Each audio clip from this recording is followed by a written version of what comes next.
In the 7th century, like most branches of medicine, embryology was in its infancy.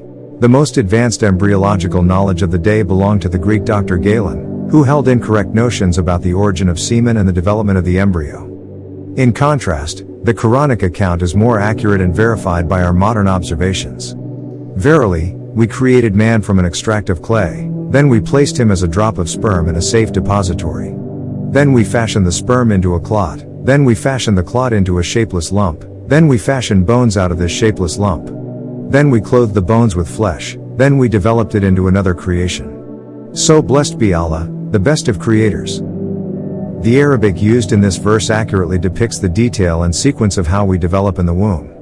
The Quran describes how the conceptus is produced from a mixture of elements, how the early embryo clings onto the uterine wall, how it then develops into a differentially formed lump, before developing bony structures clothed with flesh. Finally, it describes the birth of the soul within the physical framework of the body.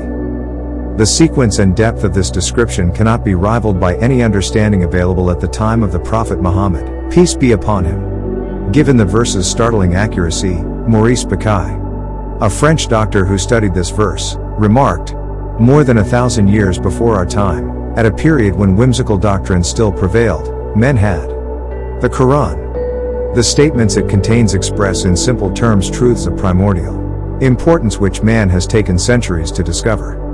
Please like, subscribe and hit the bell icon if you wish to see videos like these in future.